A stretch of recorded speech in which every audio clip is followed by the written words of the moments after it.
Nah, karena secara khusus yang sering menjadi isu yang sering muncul ke permukaan itu adalah makan babi.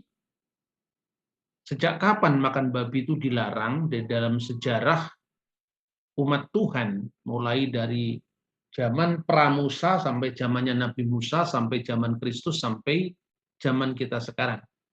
Maka judul kita ini lebih fokus pada soal makanan yang kosher dan yang tidak kosher. Kita lihat perkembangannya, lalu bagaimana juga kebijakan pemerintah Israel modern tentang masalah ini untuk menjadi suatu pelajaran bagi kita, khususnya dalam kaitan dengan kemajemukan dalam agama. Nah, saudara-saudara, hari ini kita memasuki kajian tentang kitab Imamat. Kitab Imamat adalah kitab yang ketiga dalam kitab Taurat, ya. Yang pertama kitab Kejadian, yaitu Bereshit. Nah, sebagaimana kita tahu bahwa judul-judul kitab Musa itu diambil dari kalimat pertama atau kata pertama yang mengawali ayat-ayatnya. Sedangkan judul Kejadian dari Genesis, Exodus atau Exodus dalam bahasa Latin itu diambil dari kitab suci terjemahan bahasa Yunani yang dibuat abad ketiga sebelum Masehi di Alexandria. Nah, dari judul-judul Septuaginta itulah kita mengenal kata Kejadian, Keluaran, Imamat, Bilangan, dan Ulangan.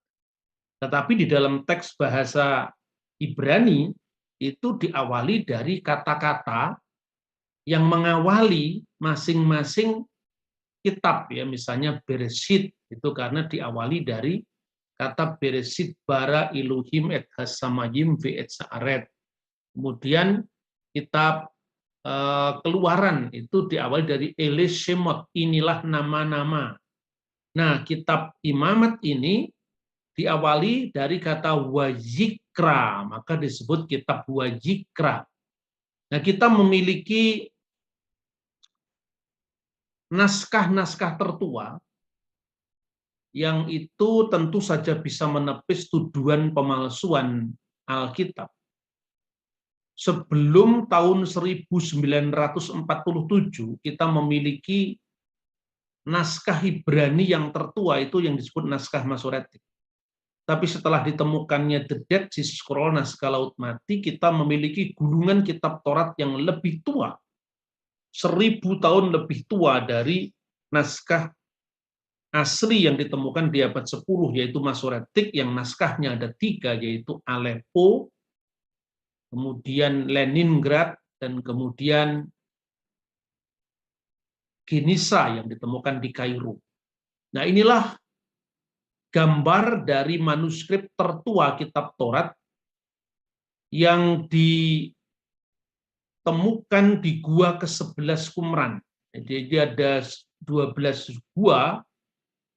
Mula-mula penemuan pertama itu 11 gua, tapi 3 tahun terakhir itu ditemukan gua ke-12, sekalipun sebetulnya isinya belum banyak dibahas, ya, kecuali hanya dalam kalangan terbatas. Kitab Imamat ini ditemukan di gua ke-11, maka kodenya sering disebut dengan 11 Ki Paleo. Kenapa Paleo? Paleo itu Leviticus, ya.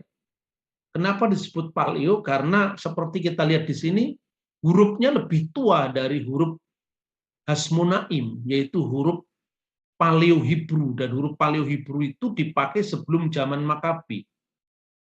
Makabi itu kira-kira tahun 150 sebelum Masehi, ya. Ketika bangsa Israel sempat memperoleh kemerdekaan karena melawan hegemoni kekuasaan asing yang dilakukan oleh Raja Antiochus Epiphanes yang berkuasa di Syria, dinasti Seleukid yang ada di Syria. Nah, sejak zaman Makabi itu dikembangkan aksara Ibrani yang dikenal dengan Hasmonaim atau Hasmonean. Ini lebih tua dari naskah yang ditemukan zaman Makabi, itu adalah naskah Paleo-Hibru. Dan sekalipun naskah ini tidak setua, misalnya temuan kalender Geser yang itu pada zaman Raja Salomo, yang lebih dikenal orang Arab dengan Nabi Sulaiman, tahun 950 sebelum Masehi, tapi naskah ini kira-kira berasal tahun 220 sampai tahun 150-an sebelum Masehi. Nah, jadi dengan demikian kita punya saksi naskah yang lebih tua dari naskah Masoretik. Inilah naskah Laut Mati, teks yang ditemukan di Gua ke-11. Kemudian inilah bentuk dari naskah Masoretik abad ke-10 Masehi, ya. Dan Anda bisa lihat ini adalah huruf Ibrani modern yang dikenal dengan huruf Masoretik. Ini adalah tulisan tangan dikenal dengan huruf Masoretik. Pada bagian kolom yang ketiga dari kanan paling bawah itu adalah permulaan kitab Imamat yang kita bahas sekarang ini. Jadi mulai dari kolom ketiga paling bawah itu tertulis kitab Wayikra El Mose Wayiddaber Adonai Elau Meohel Mu'et Lemor. Kemudian sampai ayat 2 ini. Daber el bene Yisrael vi amarta alehem Adam ki yakrib mihem karban Adonai min habihimah min habakar umin hason takribu et khariban hem. Jadi dari awal pembahasan kitab Imamat ini sudah bicara tentang korban yang untuk bangsa Israel secara khusus adalah suku Lewi. Jadi Wayikra, maka dia memanggil atau Tuhan memanggil Musa dan berfirman kepadanya dalam kemah pertemuan, berbicaralah kepada orang Israel. Maka kitab Imamat ini tentu dengan segala aturan-aturannya tentang hukum yang halal dan yang haram, korban bakaran, korban penebus salah, korban penebus dosa itu memang ditujukan untuk Bene Israel, untuk orang-orang Israel. Dan katakanlah kepada mereka, yaitu mereka orang Israel, apabila seorang di antaramu hendak mempersembahkan persembahan kepada Tuhan, haruslah persembahanmu itu persembahkan itu dari ternak, behemah, yakni dari lembu sapi, yaitu bakar, bahasa Arabnya juga sama. Kemudian dan kambing domba. Nah ini tentu teks ini bukan tanpa kebetulan karena memang ini berbicara tentang bangsa Israel. Nah, saudara-saudara, kita sebelum masuk di dalam pembahasan tentang makanan yang kosher dan yang tidak kosher, kita akan melihat secara sistematik, mungkin hanya sambil lalu saja, tentang jenis-jenis korban yang dimuat dalam pasal 1 sampai pasal 9, pasal 1 sampai sebelum pasal 11 lah. Kemudian pasal 10 nanti berbicara tentang kematian dua anak Harun, ya. Jadi yang pertama itu adalah jenis korbannya, namanya korban bakaran. Itu unsur-unsurnya lembu, kambing jantan atau burung jantan, burung tekpur, dan anak burung merpati untuk orang miskin. Dibakar sampai habis dan tidak boleh bercacat celah. Itu syaratnya. Kemudian untuk apa tujuannya? Korban sukarela, tindakan penyembahan secara sukarela untuk perdamaian dosa yang tidak disengaja secara umum. Ungkapan pengabdian dan penyerahan ketergantungan mutlak kepada Tuhan. Lalu korban sajian yang diatur dalam Imamat pasal 6 nanti secara detail diulangi lagi di dalam pasal 6 ayat 14 sampai 23, yaitu dari padi-padian, tepung, unggul, minyak, zaitun, kemenyan, roti yang dibakar, kue atau wafel dan garam tanpa ragi dan madu, menyertai korban bakaran dan korban keselamatan, bersama dengan korban-korban curahan. Tindakan ini tujuannya untuk apa? Penyembahan sukarela, pengakuan atas kemurahan dan pemeliharaan Allah, dan pengabdian kepada Allah itu sendiri. Lalu korban keselamatan yang diatur dalam Imamat pasal 3 ayat 2 dan kemudian diteruskan dalam pasal 7 ayat 11 sampai ayat 34. Binatang yang tanpa cacat celah berupa lembu atau kambing domba yang bersamakan dengan aneka roti. Tindakan ini tujuannya adalah penyembahan sukarela, ucapan syukur dan persekutuan, termasuk di dalam perjamuan kasih. Lalu korban penghapus dosa dimuat dalam Imamat pasal 4 ayat 1 sampai 8 dan 13, kemudian diulang lagi dalam pasal 6, pasal 8 ya.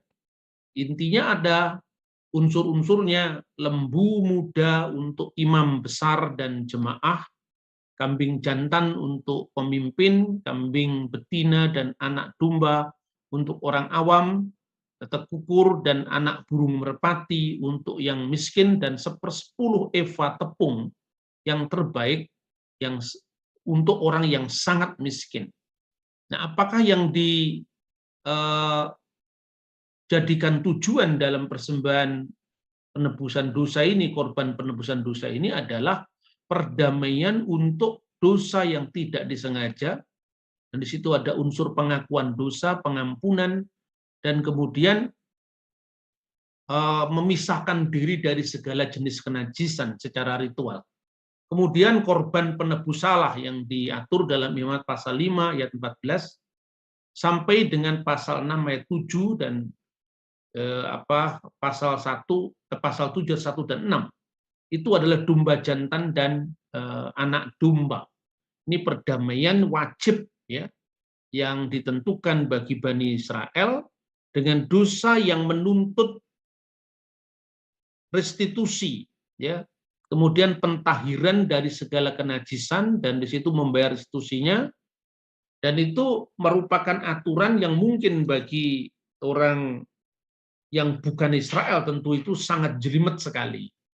Nah, contoh-contoh misalnya ya, di dalam Imamat pasal 3 ayat 15 dan 16 itu diatur bahwa ketika mempersembahkan korban itu maka lemaknya tidak boleh, tidak harus dibakar habis.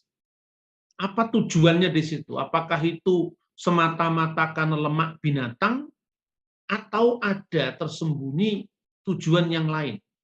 Sebab konteks dalam hukum-hukum Tuhan yang sangat jelimet untuk Bani Israel itu adalah konteks ketaatan ketika mereka dipersiapkan sebagai bangsa yang sedang eksodus menuju ke tanah perjanjian sesuai yang diamanatkan atau dijanjikan Tuhan. Di dalam Imamat pasal 3 ayat 16 itu yang disebut helep, helep itu lemak, itu seluruhnya ladunai untuk Tuhan. Jadi kal helep ladunai, karena segala lemak adalah milik Tuhan. Ini kalau dipahami secara awam, ini apa artinya? Padahal di situ sebetulnya ada simbol-simbol yang mau ditekankan di dalam kitab Taurat. Di sini yang dimaksud lemak itu bukan lemak biasa yang tidak ada maknanya, tetapi di situ adalah lemak yang dari binatang, lemak yang gemuk yang membungkus ginjal. Maka disebutkan di dalam pasal 3:15 itu, kedua buah pinggang dan lemak yang melekat padanya harus dipisahkannya beserta buah pinggang itu. Nah, pelanggaran terhadap hal seperti ini juga dicatat di dalam 1 Samuel pasal 2, 15 dan 17, di mana dikaitkan dengan dosa dari anak-anak Eli. Kenapa pelanggaran ritual begini begitu kerasnya? Karena itu adalah disiplin ketaatan. Saya pernah sampaikan bahwa Eksodus itu ibarat seorang tentara yang menuju perang, dan itu disiplin harus tegakkan benar-benar sehingga mereka yang melanggar disiplin yaitu harus ditindak tegas tanpa pandang bulu, karena satu yang melanggar, bahwa semuanya akan melanggar dan itu akan merusakkan seluruh tatanan yang Tuhan sampaikan untuk tujuan yang lebih besar. Nah, karena itu ini harus dipahami secara simbolis apa yang mau ditekankan di situ, lemak yang membungkus ginjal itu. Karena di dalam beberapa naskah Alkitab yang lain ya, itu misalnya disebutkan dalam Mazmur pasal 139 ayat 13 misalnya. Sebab engkau yang membentuk buah pinggangku. Ya, buah pinggang itu kilyotai, buah pinggangku. Akulah Tuhan, misalnya disebutkan di dalam ayat yang lain ya, misalnya disebutkan dalam kitab Yeremia misalnya. Kitab Yeremia itu membahas tentang buah pinggang. Akulah Tuhan yang menyelidiki hati. Nah, hati itu love dalam bahasa Ibrani. Yang menguji batin itu kilayot. Nah, kata batin, kilayot, maupun kata buah pinggang, ya, itu seakar kata, yaitu kilyah, akar katanya. Jadi artinya bahwa lemak yang membungkus ginjal itu artinya bagian yang terdalam dalam tubuh manusia. Seperti lemak yang padat itu menyembunyikan organ-organ rahasia yang terdalam dalam hati, dalam love, ya, dalam kilayok, dalam diterjemahkan buah pinggang atau kadang-kadang batin. Begitu juga bagian yang terdalam dari jiwa manusia itu menjadi misteri Allah. Jadi itu sebetulnya ada simbol-simbol yang disampaikan. Tetapi lepas daripada semua itu, yang menjadi penekanan itu adalah ketaatan. Jadi misalnya sekarang ya, sebelum kita masuk di dalam soal kosher atau tidak kosher. Misalnya Allah mengharamkan bagi Israel babi atau onta atau pelanduk atau kelinci. Tidak perlu dicari kenapa itu tidak boleh dimakan, mungkin secara medis dan sebagainya. Tetapi penekanannya itu adalah karena itu dilarang maka tidak boleh dimakan. Jadi ketaatan yang mutlak, absolut kepada perintah Tuhan. Jadi kalau dikatakan misalnya kelinci itu tidak kosher, unta tidak kosher, babi tidak kosher, ya, pelanduk tidak kosher. Jadi menurut Imamat pasal 11, babi itu urutan keempat yang diharamkan setelah unta, kemudian pelanduk, kemudian kelinci, baru babi. Jadi tingkat yang urutannya itu adalah keempat. Apakah berarti kelinci itu sesuatu yang kotor, sesuatu yang dibenci, sesuatu yang harus dimusuhi? Apakah pelanduk, apakah unta itu sesuatu yang menjijikkan, atau demikian juga babi itu menjijikkan? Saya kira tidak. Imamat pasal 11 itu diungkapkan dalam konteks upacara-upacara ritual bagi imam-imam Lewi. Makanya disebut sebagai kitab imamat orang Lewi, ya. Itu tekanannya karena binatang-binatang korban itu dibahas dalam konteks persembahan-persembahan atau korban-korban yang dijelaskan dalam korban penebus salah, korban penebus dosa, ya. Itu bukan sekedar kosher atau tidak kosher, tetapi kosher dan tidak kosher secara ritual. Jadi artinya bukan babi itu kotor, babi itu najis, unta itu kotor, unta itu najis, kelinci itu kotor, kelinci itu najis, tapi karena kelinci, babi, pelanduk, unta dilarang, maka itu menjadi tidak kosher, menjadi tidak boleh dimakan bagi orang Yahudi. Bukti bahwa kalau dinyatakan itu adalah tidak kosher atau tidak boleh dimakan atau itu diharamkan, bukan berarti itu najis. Terbukti apa? Kalau kita lihat mulai awal dari konteks penciptaan misalnya ya. Ketika Tuhan menciptakan eh, alam semesta, mulai dari pertama, hari kedua, hari ketiga, hari keempat, hari kelima, dan ini puncaknya penciptaan manusia. Itu Tuhan selalu mendeskripsikan pekerjaannya itu dengan ungkapan wayar Elohim kitov. Dan dilihatlah oleh Allah semuanya itu baik. Sampai pada puncak penciptaan manusia itu dikatakan bukan sekedar baik, tapi sungguh amat baik. Wayar Elohim et kal aser asa, maka dilihatlah oleh Elohim segala yang dibuatnya itu, ya, wahinneh, dan sungguh, ya, hinneh itu penekanan bahasa Arabnya itu adalah inna, ya, misalnya innallaha ma'asobirin, misalnya dalam Quran. Inna itu sungguh, sesungguhnya.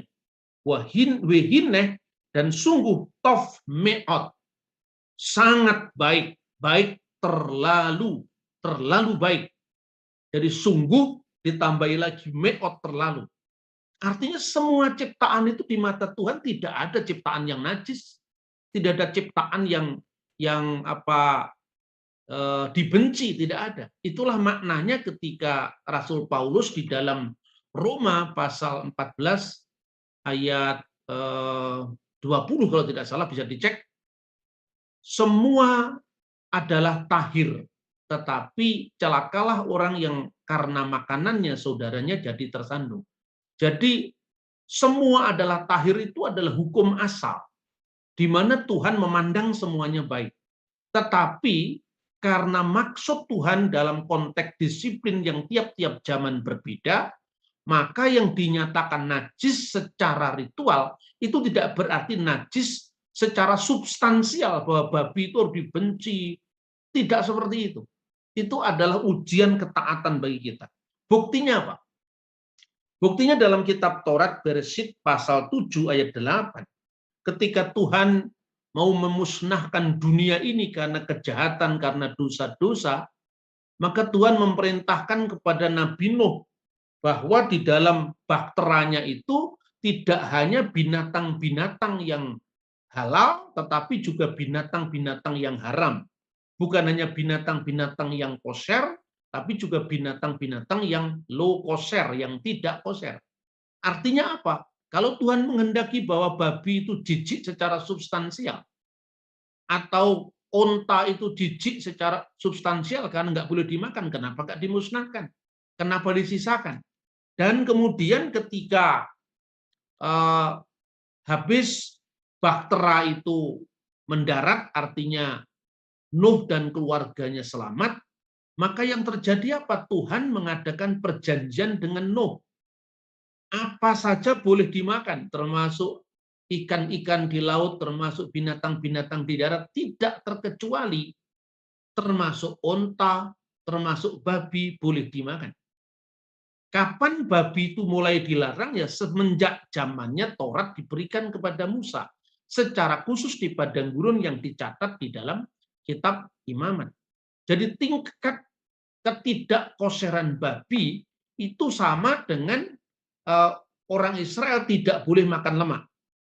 Tingkat ketidakkoseran babi itu sama dengan ketika orang Yahudi dilarang memasak daging bersama dengan induknya. Itu yang dikenal dengan basyar behalaf. Basyar artinya daging, behalaf dengan susunya. Itu tidak boleh. Jadi tingkatnya sama. Kalau Anda makan di McD, kemudian mencampur antara daging dengan susu, itu haramnya sama dengan haramnya babi. Atau haramnya onta. Itulah sebabnya di Israel modern ada McD yang kosher dan ada McD yang tidak kosher. Nah itu saudara-saudara. Jadi setelah Nuh kemudian selamat dari banjir besar yang Tuhan kehendaki karena dosa-dosa dan kejahatan manusia itu, maka ditentukan untuk orang-orang Goyim, jadi orang-orang bukan Yahudi, karena waktu itu ya zamannya Nuh Yahudi belum ada. Tetapi hukum Yahudi sendiri ini sekedar sebagai sebuah perbandingan. Saya tidak mencari pembenaran dari kitab Talmud, tidak. Ini sekedar sebuah perbandingan. Traktat Sanhedrin 56a misalnya.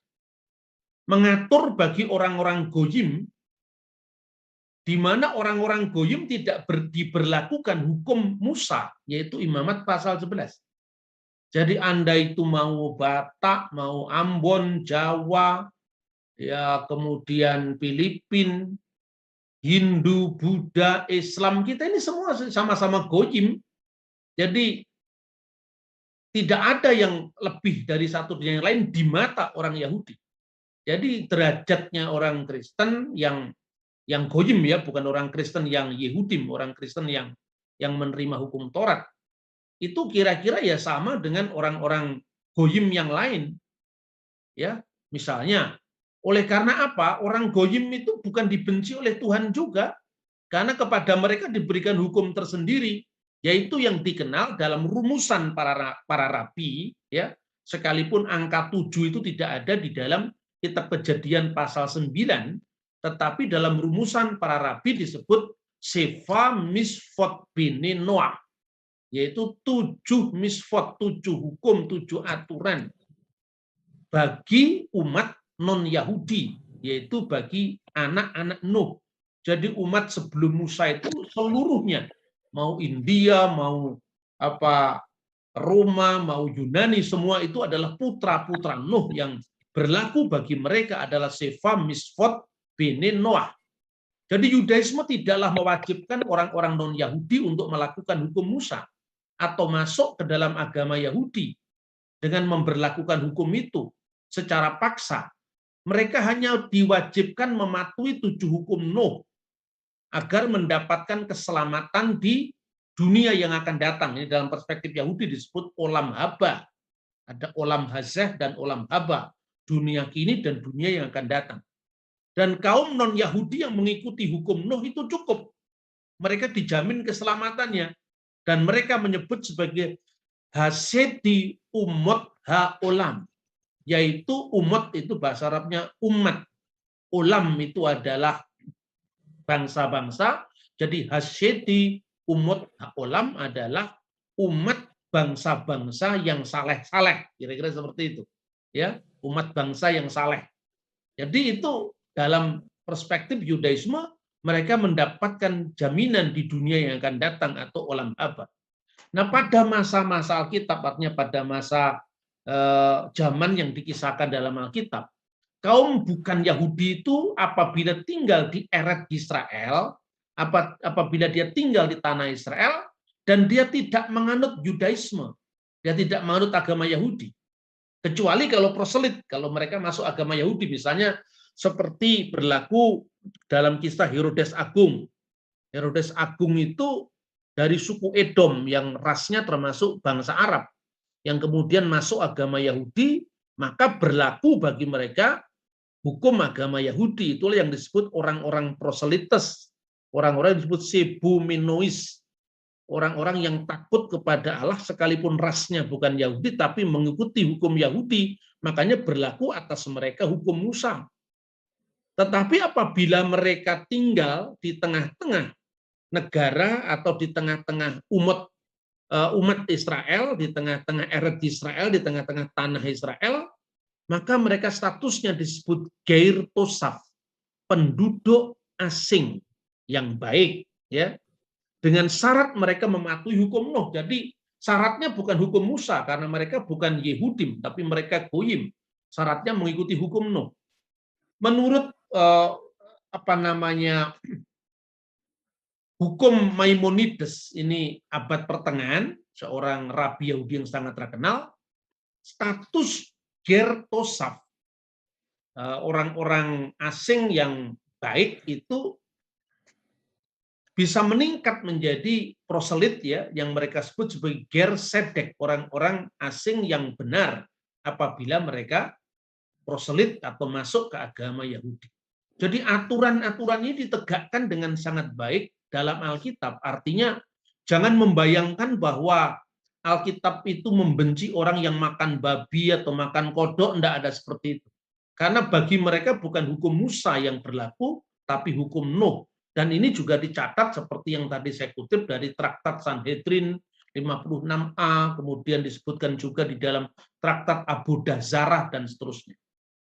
Kemudian apa yang dirumuskan dalam hukum Yahudi ini yang dikenal dengan yang dirumuskan oleh para rabi ini yang dikenal dengan hukum Nuh atau 7 hukum Nuh. Sebetulnya ini bukan rumusan yang terlalu kuno ya. Kalau Anda membaca naskah-naskah Laut Mati, di sana ada penemuan yang dikenal dengan Kitab Yobel. Nah, Kitab Yobel itu ditulis kira-kira tahun 180 sebelum Masehi, ada rujukan tentang hukum Nuh itu. Di mana bagi orang-orang bukan Yahudi, orang-orang Goyim, itu berlaku atas hukum Nuh.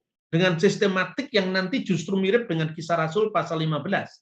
Nah, para rabi kita mengajarkan, ini menurut traktat Sanhedrin 56a, bahwa Bene Noah, anak-anak Nuh ditugasi dengan 7 perintah. Yang pertama penyelenggaraan mahkamah yang adil. Dinin, ya, kata din itu artinya pengadilan. Makanya Melek Yom Hadin, Tuhan itu adalah raja hari pengadilan. Maka dinin itu adalah mahkamah yang adil. Ya, kata Melek Yom Hadin itu ungkapan Talmud yang kemudian juga paralel dengan ungkapan Quran Maliki Yaumiddin. Raja atas hari pengadilan. Kemudian kenapa disebut di situ ada konsep dinin atau penyelenggaraan pengadilan yang adil? Karena kita bisa membaca di dalam kitab Kejadian pasal 9, ya kita balik lagi, dulu tidak saya bahas karena memang ini sengaja saya bahas ketika nanti dibandingkan dengan hukum Musa yang sekarang kita bahas ya. Segala yang bergerak dalam pasal 9 ayat 3, segala yang bergerak, Kejadian 9 ayat 3 sampai dengan ayat yang ke-6. Segala yang bergerak yang hidup akan menjadi makananmu. Aku telah memberikan semuanya itu kepadamu, seperti juga tumbuh-tumbuhan hijau. Hanya daging yang masih ada nyawanya, yakni darahnya jangan kamu makan. Binatang yang dicekik tidak boleh dimakan. Darahnya harus keluar, karena ini sebetulnya menyangkut bagaimana kita ini harus sesama makhluk hidup di muka bumi ini. Jangan sampai binatang yang dikorbankan itu mereka menderita sakit. Makanya cara-cara menyembelih binatang itu pun harus sekali tebas mati. Darahnya keluar semua dari tubuhnya. Tidak boleh dicincang, tidak boleh disiksa. Ya. Kemudian hanya daging yang masih ada nyawanya, artinya yang dibunuh dengan darahnya tidak keluar. Yakni darahnya jangan kamu makan. Karena dalam kitab Taurat, nyawa makhluk ada di dalam darahnya. Nanti para rabi kemudian menambahkan darah tidak boleh dimakan. Kemudian, tetapi mengenai darah kamu, yaitu nyawa kamu, aku akan menuntut balasnya. Dari segala binatang, aku akan menuntutnya. Dan dari setiap manusia, aku akan menuntut nyawa sesama manusia. Nah, inilah, menuntut inilah yang kemudian di dalam konteks praktek hukum itu diselenggarakan mahkamah yang adil. Jadi orang-orang Goyim diberi hak untuk menyusun mahkamah yang menegakkan keadilan dalam rangka penegakan hukum Nuh. Jadi ungkapan ini diambil dari kitab Kejadian. Kemudian siapa yang menumpahkan darah manusia, darahnya akan tertumpah oleh manusia. Sebab Allah membuat manusia itu menurut gambarnya sendiri. Di sini ditegaskan bahwa segenap manusia, baik itu Yehudim maupun Goyim, itu harganya sama di mata Allah, karena semua manusia diciptakan menurut gambar dan rupanya. Kemudian pada ayat yang ke-7, dan kamu beranak cuculah bertambah banyaklah, sehingga tak terbilang jumlahmu di atas bumi, ya bertambah banyaklah di atasnya. Maka berdasarkan mandat dari hukum Nuh itu, maka manusia, khususnya Nuh, disuruh beranak pinak sebagaimana Adam dahulu. Adam dan Hawa juga supaya berkembang beranak cucu. Jadi seolah-olah Nuh itu adalah periode baru dari setelah Adam dan Hawa. Maka hukum yang diberikan kepada Nuh yang disistematisir dalam 7 misfot tadi, 1, penyelenggaraan mahkamah yang adil, dinin. Kemudian abudah zarah, itu singkatan, jadi ajin itu abudah dan zarah. Abudah zarah, dan penyembahan berhala. Kemudian yang ketiga, birkat Hashem, dan memberkati Tuhan, menista Tuhan, karena kata birkat di sini adalah bentuk eufemisme, penghalusan untuk kata mengutuk nama Tuhan. Yang pengutuknya, penistanya dinamakan Megadev, ya, penista Tuhan, penista agama. Jadi seperti birkat haminim, secara harafiah artinya berkat bagi orang-orang sesat. Tapi itu eufemisme dari kutukan terhadap orang-orang sesat. Maka birkat Hashem mengutuk Tuhan. Lalu imoralitas seksual, ya, vegilui arayot, ya, melakukan imoralitas seksual.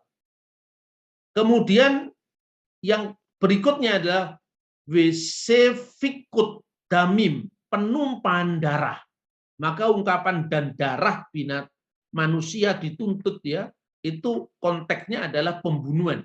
Kemudian tindakan kekerasan, gesel, tindakan kekerasan, dan yang terakhir adalah efer min hakai, yaitu makan binatang yang ada darahnya, yang di dalamnya masih ada darah. Itu saja hukum Nuh yang berlaku, tidak berlaku hukum Musa. Jadi saya ulang lagi, Anda mau Batak, mau Jawa, mau Cina, mau Papua, Anda goyim, saya goyim bersama dengan Anda, bukan kita Yehudi, maka hukum Musa itu hanya berlaku bagi orang-orang Yahudi. Jadi jangan merasa kalau Anda tidak makan babi, Anda lebih kitab Taurat. Anda masih makan onta, masih makan belut, masih makan cumi-cumi, masih makan udang. Itu semua kan tidak kosher, ya. Itu kira-kira pandangan kitab Taurat, dan kemudian diteguhkan,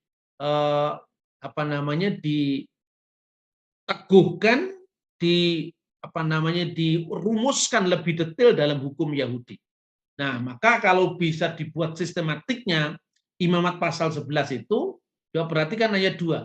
Katakanlah kepada Bani Israel, ya, kepada Bani Israel, Bani Israel.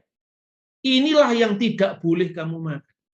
Jadi dari jenis mamalia, karnivora, itu binatang. Kita bisa membaca di dalam kitab Imamat pasal 11.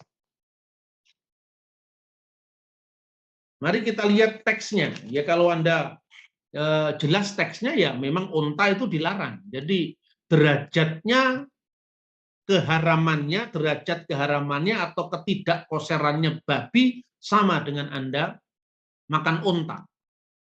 Sama dengan tradisi orang-orang Arab tertentu meminum kencing unta sebagai obat. Itu sama derajatnya. Itu jijik secara ritual. Bahwa kemudian apa benar kencing unta itu memiliki fungsi medis, itu urusan lain. Tapi konteksnya di sini bagi orang Yahudi adalah ketaatan. Ya, sekalipun saya tidak percaya kalau kencing unta itu memiliki istilahnya khasiat, ya, saya tidak percaya itu. Tapi artinya kalaupun itu ya memiliki khasiat, tentu ini bukan juga dibenci, karena konteks kosher dan tidak kosher itu bukan kenajisan atau kejijikan secara substansial, karena semua itu adalah ciptaan Tuhan. Maka saya selalu mengatakan, terus babi ini salah yopo, kok kita harus marah sama babi, gitu. Itu kira-kira seperti itu. Imamat pasal 11.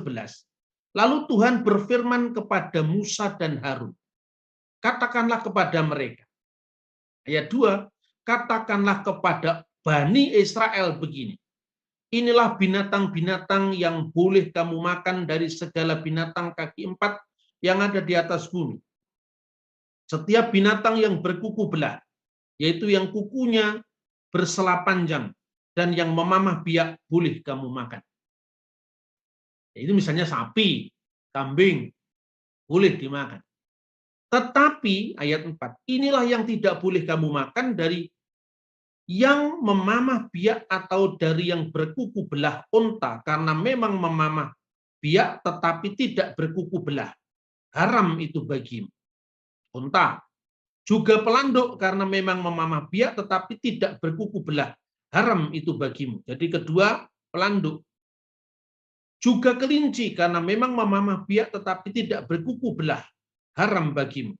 Demikian juga babi karena memang berkuku belah, yaitu kukunya bersela panjang tapi tidak memamah biak, haram itu bagimu. Dan seterusnya.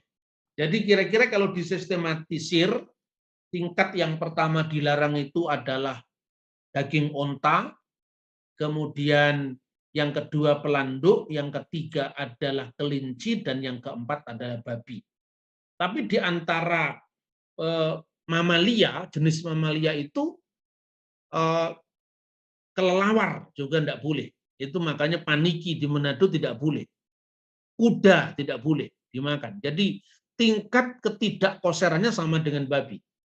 Lalu burung-burung buas, pemangsa, tidak boleh dimakan. Reptil, semua nggak boleh dimakan. Jadi suike, semua nggak boleh dimakan. Suike yang disukai orang-orang Tionghoa. Tidak boleh dimakan sama orang Yahudi, tapi boleh dimakan sama orang Tionghoa sesuai dengan hukum Nuh. Kemudian hewan-hewan yang di air, semua yang non-ikan. Di antara ikan semua yang tidak memiliki sirip dan tidak bersisik, ikan patin nggak boleh dimakan. Belut tidak boleh dimakan. Lele tidak boleh dimakan. Jadi bagi orang Yahudi itu tidak koser.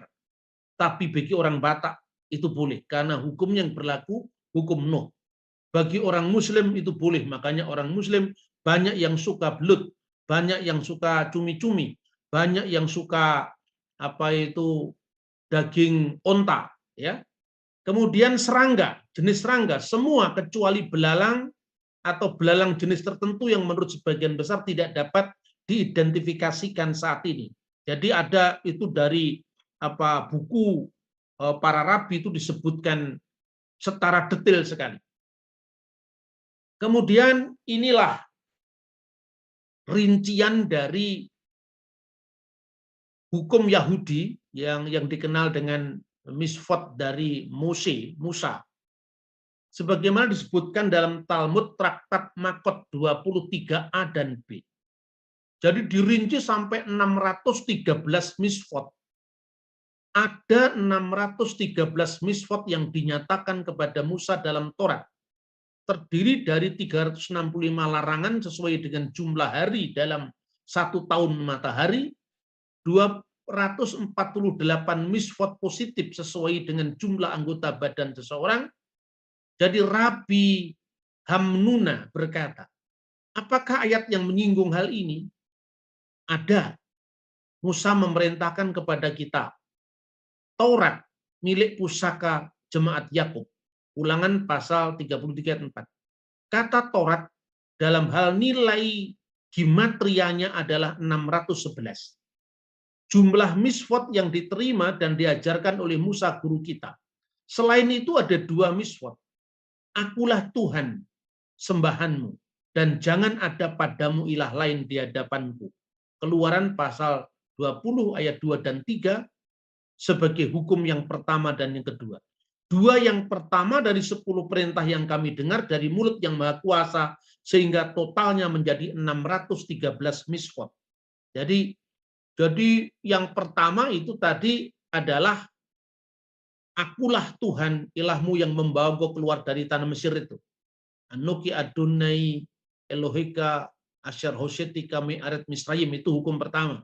Dan hukum yang kedua adalah Lo Yihyelecha Elohim Akhirim Alpanai. Lalu misfot yang ke-176 sampai 185 itu berkaitan dengan makanan-makanan. Untuk memeriksa tanda-tanda hewan, membedakan antara yang koser dan yang tidak koser. Imamat 11 ayat 2. Hukum yang ke-177 untuk memeriksa tanda-tanda unggas, membedakan mana yang koser dan yang tidak koser. Ulangan 14 ayat 11. Untuk memeriksa tanda-tanda ikan, membedakan antara koser dan non-koser. Imamat 11 ayat 9. Untuk memeriksa tanda-tanda belalang, jenis belalang, membedakan mana yang kosher dan mana yang non kosher. Imamat 11 ayat 21. Hukum yang 180, tidak memakan hewan yang non kosher. Imamat pasal 11 ayat 4. Tidak makan unggas yang non kosher. Imamat 11 ayat 13. Tidak makan ikan yang non kosher. Imamat 11 ayat 11. Tidak memakan serangga terbang yang non kosher. Ulangan pasal 16 ayat 19. Tidak memakan makhluk non kosher yang merayap di darat. Imamat pasal 11 ayat 41. Dan tidak memakan belatung yang non kosher. Imamat pasal 11 ayat 44. Jadi hukum yang ke 176 sampai 184 itu banyak bicara tentang penjabaran dari imamat pasal 11 tadi. Nah, sekarang saya ingin sampaikan kepada Anda sebuah sistematika zaman, masa, ya, atau periode zaman. Dan itu saya kira berasal dari hukum Tuhan sendiri yang dinubuatkan dalam kitab Amos pasal 9 ayat 11 dan 12. Konteksnya apa ayat itu? Ayat itu adalah konteksnya berbicara tentang janji Tuhan yang akan membangun kembali pondok Daud yang roboh. Jadi artinya itu setelah peristiwa runtuhnya negara Israel Raya pada masa Salomo, kemudian pecah menjadi dua setelah pembuangan Babel dan seterusnya. Maka tidak ada kerajaan yang sebesar kerajaan Raja Daud itu dan Salomo itu. Dan saat itulah Tuhan menjanjikan di dalam kitab Amos pasal 9 ayat 11 dan 12. Pada hari itu aku akan mendirikan kembali pondok Daud yang telah roboh. Aku akan menutup pecahan dindingnya dan akan mendirikan kembali reruntuhannya.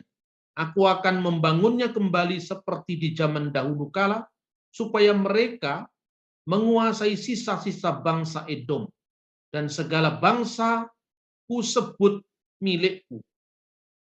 Kol hagoyim, segala bangsa.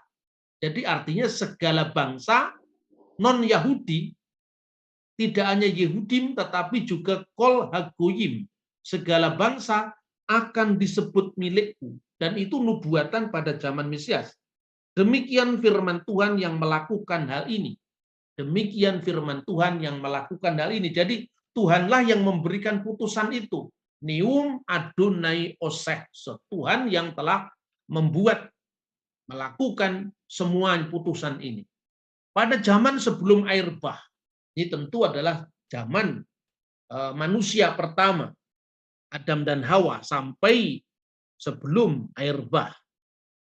Dalam Alkitab, sebagaimana disebutkan juga oleh tafsiran para rabi, kita tidak mendapatkan informasi yang jelas di dalam kitab Taurat, kira-kira aturan pada zaman Adam dan Hawa seperti apa.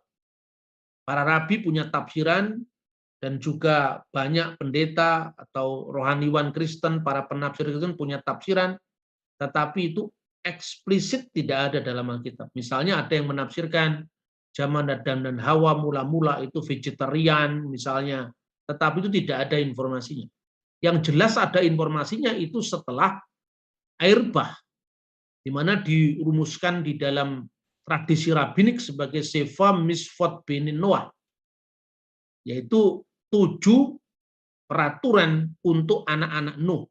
Dan peraturan itu diikat oleh Tuhan sendiri untuk seluruh umat di bumi, termasuk Indonesia, termasuk Batak, termasuk Tionghoa, termasuk Ambon. Maka dikatakan et hasti natati be'anan, kutaruh gandewaku, kutaruh busurku di atas awan. Vihayetah leot, dan akan menjadi tanda pirit perjanjian beni antara aku uben haaret dan antara seluruh bumi. Jadi hukum Nuh itu berlaku untuk seluruh bumi, untuk seluruh keturunan Nuh, dari Sem, Yafet, Ham, semua berlaku itu. Makanya orang Cina, orang Afrika, orang Indonesia, orang India semua berlaku itu. Kemudian Melalui Nuh itu lahirlah Abraham. Jadi Abraham pada zaman Abraham masih berlaku tentu hukum Nuh itu. Ditambah dengan sunat. Tetapi soal makanan yang kosher dan yang tidak kosher belum diberikan pada zaman Abraham. Jadi Anda bisa membayangkan zaman Nabi Yusuf ada di Mesir, mungkin dia juga makan babi.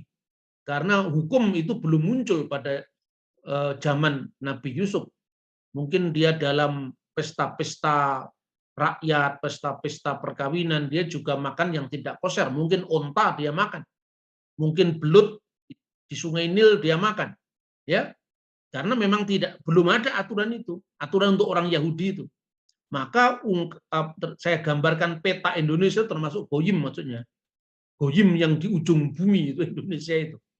Maka di sanalah Misfot bini Noah tetap berlaku, tapi dari keturunan Abraham telah dipilih sebuah bangsa yang nanti melahirkan Mesias, yaitu bangsa Yehudim. Melalui Musalah diberikan Torah, ya, diberikan Torah dengan peraturan-peraturan tentang kasrut. Kasrut itu hal yang kosher, yang boleh dimakan dan yang tidak. Yang kemudian dijabarkan menjadi 613 misfot. Seperti disebutkan dalam kitab Talmud, Makot 23a dan B. Nah pada masa itu, antara Goyim dan Yehudim itu berdampingan. Makanya dalam hukum Yahudi ada status yang tadi disebut Hasedi Umot Ha'olam. Status orang-orang yang melakukan hukum Nuh di dalam eret Israel. Sementara untuk orang Israel berlaku hukum Musa. Termasuk tidak boleh makan babi tadi. Nah setelah zamannya Mesias, dan ini tentu orang Yahudi belum percaya kalau Yesua adalah Mesias. Tetapi kita sebagai seorang Kristen, termasuk orang-orang Kristen maupun orang-orang Yahudi Mesianik, tentu percaya itu bahwa zaman Mesias sudah datang. Nah, pada zaman Sang Mesias ini sebagaimana dinubuatkan dalam Amos pasal 9 ayat 11 dan 12, maka Goyim akan bersama-sama disebut umatku di samping dengan Bani Israel. Maka pada zaman Sang Mesias antara Yehudim dan Goyim disatukan kembali. Pengikut Yesua dari kalangan orang-orang Yehudim berlaku hukum Musa. Jadi orang-orang Yahudi di Yerusalem, mereka mempraktekkan hukum Musa, tetap mereka lakukan. Karena mereka orang Yahudi. Tetapi bagi pengikut Yesua atau Yesus dari kalangan Goyim, berlaku hukum Nuh. Dan itu jelas-jelas dicatat dalam Kisah Rasul pasal 15 ayat 20 dan ayat 29. Dan Alkitab mencatat itu sebagai penggenapan dari nubuat kitab Amos, ya. Kisah Rasul pasal 15 itu sebetulnya mencatat tentang apa? Tentang orang-orang Farisi yang sudah menjadi Kristen.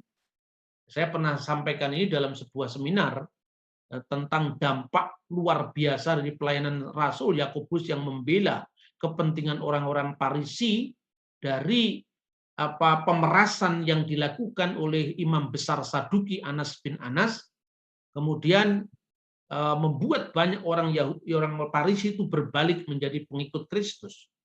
Tetapi karena orang-orang Farisi yang banyak menjadi pengikut Kristus itu, dia ingin memaksakan imamat pasal 11 antara lain dalam soal makanan minuman atau hukum Abraham termasuk sunat diberlakukan bagi orang-orang Kristen yang percaya Kristus tapi berasal dari kalangan Goyim.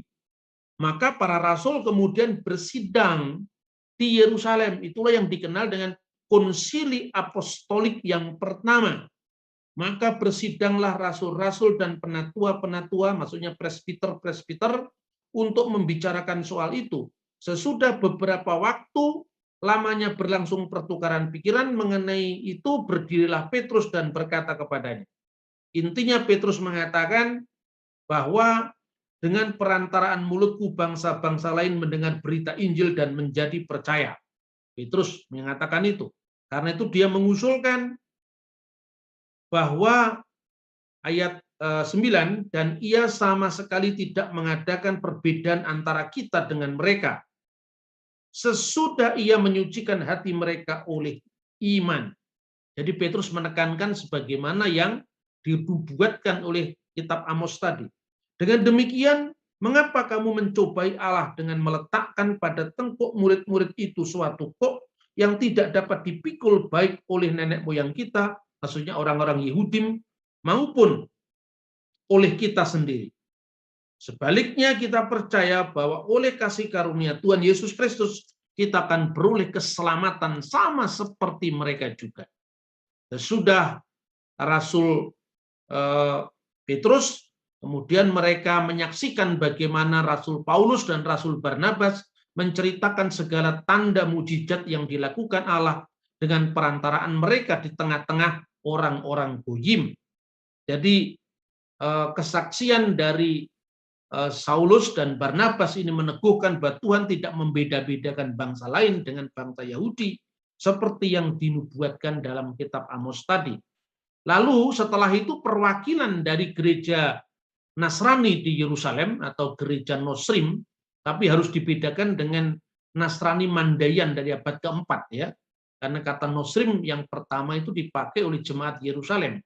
Dan itu juga tertulis dalam kitab Kisah Para Rasul pasal 24 ayat 5, di mana di mana Rasul Paulus sendiri disebut sebagai salah satu dari pemuka sekte orang-orang Nasrani.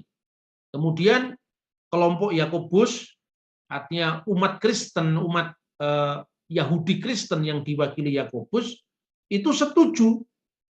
Dan dia mengatakan, Simon telah menceritakan bahwa sejak semula Allah menunjukkan rahmat-Nya kepada bangsa lain, yaitu dengan memilih suatu umat dari antara mereka bagi namanya. Hal itu sesuai dengan ucapan para nabi seperti yang tertulis. Lalu dikutiplah kitab Amos tadi, pasal 9 ayat 11 dan 12. Lalu, sebab itu aku berpendapat, ini Yakobus, bahwa kita tidak boleh menimbulkan kesulitan bagi mereka bangsa-bangsa lain yang berbalik kepada Allah, tetapi kita harus menulis surat kepada mereka supaya mereka menjauhkan diri dari makanan yang dicemarkan berhala-berhala. Ini bagian dari abodazarah. Kemudian percabulan, ya. Kemudian daging binatang yang mati dicekik, dan dari darah, maksudnya penumpahan darah. Jadi artinya bahwa Yakobus kembali kepada hukum Nuh untuk diberlakukan kepada jemaat Antioquia yang bukan Yahudi. Sementara bagi mereka sendiri, orang-orang Yerusalem, mereka tetap memakai hukum Musa. Dan itu berjalan dalam gereja kuno dengan baik. Nah, pertanyaannya, pertama, orang sering menuduh bahwa Paulus yang membatalkan Taurat. Enggak, Paulus tidak pernah membatalkan Taurat. Yesus sendiri mengatakan kitab Taurat dan para nabi tidak akan dibatalkan sebelum semuanya terjadi.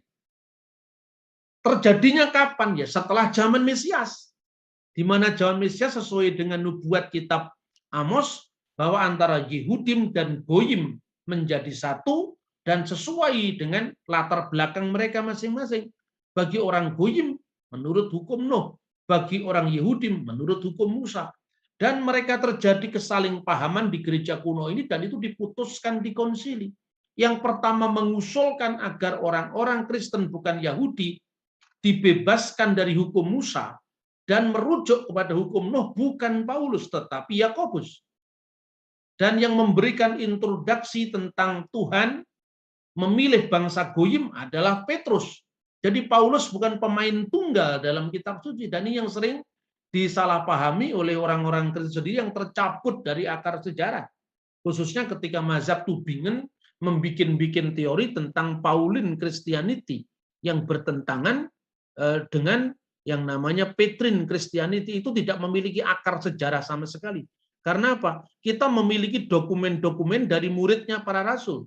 Misalnya, ya Ignatius dari Antioquia tidak ada masalah dengan Paulus.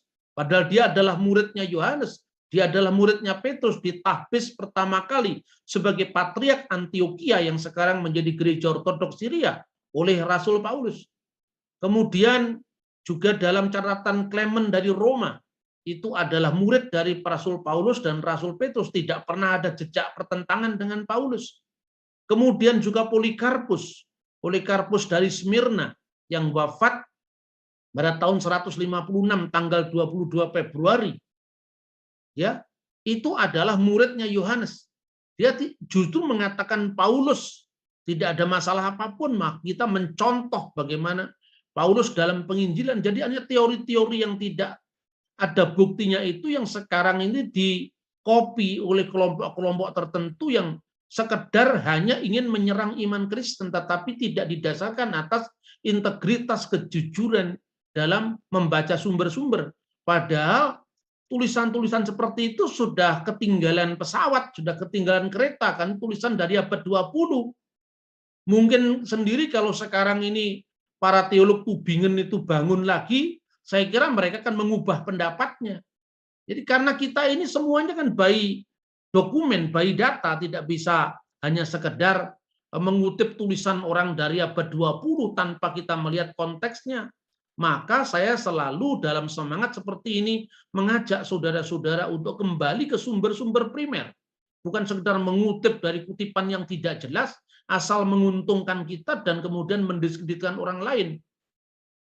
Nah, praktek sampai di zaman modern pun, Bapak Ibu Saudara-saudara, ini gambarnya Israel kan ini, ya. Sampai di zaman sekarang pun Anda bisa lihat ini McD yang kosher yang warnanya biru. Nah, itu berlaku hukum Musa, berarti mereka-mereka yang makan di situ itu yang 613 miswat. Yang satunya ya itu McD yang warna merah. Itu yang tidak kosher. Yang basar dengan susunya tadi makan di situ, maka ada hamburger dan sebagainya dimakan di situ, tidak kosher, tapi dikasih tanda. Jadi artinya orang Yahudi itu tidak pernah memaksakan hukum mereka kepada orang bukan Yahudi yang memang mereka berlaku hukum Nuh. Saya pernah sering bercerita ya, suatu saat saya ada di hotel, ada barang saya yang ketinggalan di kamar. Jadi saya memimpin grup ziarah ke Tanah Suci. Saya kembali ke lobi, karena pada saat itu adalah hari Sabat, maka ngantrinya lama sekali di lift itu. Kemudian ketika saya turun ke bawah itu ada kamar orang di tempat saya jalan itu yang terbuka. Lalu ada seorang anak remaja panggil-panggil saya, minta tolong, bisakah kamu tolong saya? Untuk apa? Saya bilang. Silakan masuk, Zul masuk ke kamar. Matikan HP saya. Lalu saya matikan HP. Kenapa? Karena mereka tidak boleh bekerja pada hari Sabat. Dan itu anak mereka tidak sengaja mencet HP itu sehingga berbunyi. Dan ini contoh. Jadi orang Yahudi membutuhkan orang Goyim ketika mereka melaksanakan hukum mereka tidak bisa berdiri sendiri. Karena mereka membutuhkan orang Goyim supaya mereka tidak melanggar hukum Musa. Tetapi bagi orang Goyim, mereka tidak melanggar hukum Musa karena mereka berlaku hukum Nuh. Pada waktu biasanya Sabtu pagi hari Sabat, itu di restoran-restoran hotel itu biasanya dulu dingin sekali. Saya ke Israel sebelum tahun 2000 itu biasanya kalau hari Sabat itu biasanya makannya dingin-dingin. Karena apa? Belum banyak orang-orang bukan Yahudi pada waktu itu yang bekerja di hotel-hotel orang Yahudi. Tetapi setelah tahun 2000 ke atas ya, 2007, 2008 sampai sekarang hari Sabat pun itu restoran-restoran Yahudi, hotel-hotel Yahudi, maksudnya hotel-hotel miliknya orang Yahudi, bukan restoran Yahudi, sorry. Restoran dalam hotel milik orang Yahudi, karena mereka menerima turis-turis ya, itu selalu panas kalau pagi. Karena apa? Ada yang bekerja di situ. Dan yang bekerja adalah orang non-Yahudi. Mereka membutuhkan orang-orang Yahudi. Dan sekarang orang Israel suka kerjasama dengan orang Thailand. Karena orang Thailand itu kan bagi orang Yahudi adalah goyim. Mereka berlaku hukum Nuh. Makanya mau Thailand makan babi, mau makan apa, itu nggak urusan bagi orang Yahudi. Asalkan kamu jangan mengkotori hotel saya dengan membawa daging babi ke dalam restoran. Itu pola-pola toleransi yang saya kira bisa kita kembangkan. Itu Alkitab, dari Alkitab semua yang saya katakan tentang hukum Nuh, tentang hukum Musa. Jadi maka kita tidak usah menjadi Yahudi karena kita memang bukan Yahudi. Karena ini berkaitan dengan Yehudim dan Goyim, maka sebagai orang Jawa saya memberi simbol. Saya memakai baju batik, ini jelas Goyim ini, karena Israel nggak ada baju batik. Tapi ketika saya pakai topi tulisan Yerusalem begini, ini Yehudim. Saya ingin melihat ini pada proporsinya. Sehingga bagi orang Yahudi tidak memaksakan hukum Yahudi. Lalu kenapa kita usil ketika orang Bali makan babi? Atau kenapa kita harus menuntut label halal di restoran-restoran di Tanah Minahasa atau di Manado? Karena mereka termasuk Goyim. Padahal yang menuntut itu sama-sama Goyimnya. Babi nggak dimakan, cuma satu, tapi cumi-cumi dimakan, belut dimakan, onta dimakan. Hanya dikecualikan satu aja nggak dimakan, yang lain dimakan. Jadi sama-sama Goyim, satunya Goyim lengkap, satunya Goyim min satu, yaitu tidak makan babi. Maka janganlah seperti itu. Mari kita mencontoh bagaimana sejarah Islam di tanah Jawa. Nah, ini menutup apa yang saya presentasikan, ini adalah masa transisi Hindu Islam pada masa para wali Songo secara khusus, bagaimana dicatat dalam Babad Tanah Jawi. Ya. Jadi digambarkan bahwa salah seorang dari pendakwah Islam mula-mula itu namanya Sunan Ampel. Nah, Sunan Ampel itu memperkenalkan tata cara ibadah yang baru yang bagi orang Majapahit itu aneh. Kenapa dia kalau sembahyang harus ada sujud dan mencium tikar katanya? Itu aneh. Nah, seperti itu pula anehnya ketika Anda melihat orang Kristen beribadah. Aneh dan tidak aneh itu karena nggak biasa saja. Nah, masa transisi itulah yang kemudian dicatat. Pertama, urusan tata cara ibadah. Yang kedua adalah makanan. Mereka bingung. Orang-orang Majapahit. Bagaimana makanan raja yang begitu nikmat itu diharamkan. Sebaliknya kambing yang kurang sedap aromanya kok digemari. Dan itu dikemukakan. Nulyo ono wong enom sawiji mara ngucap putra Cempo yaiku kurang pikire babi gurih datanayon kodhok kungkang datan pinukti amilih daginge mendo ambune kang prengus ananging sang putra Cempo datan duka marang bocah Majapahit mila cah sih nom-noman. Lalu ada orang muda berkata pada Sunan Ampel, putra Cempo itu Sunan Ampel, mengatakan itu pikirannya tidak normal katanya. Babi gurih kok tidak dimakan, kodok kungkang tidak dimakannya juga, suike maksudnya. Tetapi kambing yang aromanya tidak sedap justru dipilih. Namun sang putra Campa, Sunan Ampel tidak marah karena anak muda Majapahit itu. Dia memahaminya karena anak itu masih muda.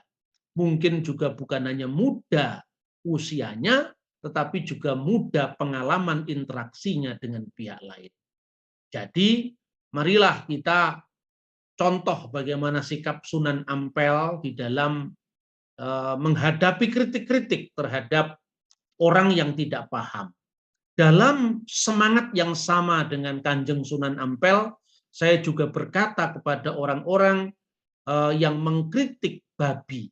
Bagi orang Kristen itu bukan kewajiban agamanya.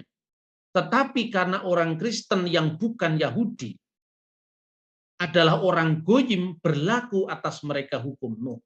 Kecuali orang-orang Yahudi yang percaya Kristus, yang sekarang dikenal dengan orang-orang Jewish Messianic. Mereka tentu tetap tidak makan babi, mereka tetap bermiswah, mereka tetap bersunat ya. Tapi kalau sunat itu bukan hanya orang Kristen Yahudi, orang Koptik sunatnya lebih tua daripada Yahudi. Karena kalau Yahudi umur 8 hari, orang Kristen Ortodok Koptik umur 3 hari disunat. Karena apa? Orang Mesir 1000 tahun sebelum zaman Abraham sudah bersunat. Itu tampak dari inskripsi-inskripsi yang ditemukan di Karnak, di wilayah kerajaan Fir'aun ya, khususnya itu di Karnak ya. Itu seperti itu. Maka bagi orang Koptik, sunat itu bukan kewajiban agama untuk mencari keselamatan, karena tradisi asli mereka, orang-orang Mesir sebelum zaman Yahudi, sebelum Abraham diberikan perintah yang namanya Brit Milah, perjanjian sunat, mereka sudah menyunatkan anak-anak mereka bukan untuk maksud keselamatan mereka, tetapi karena untuk tradisi pentahiran atau kebersihan. Nah, seperti itu pula, dalam semangat itu pula Paulus menyunatkan Timotius.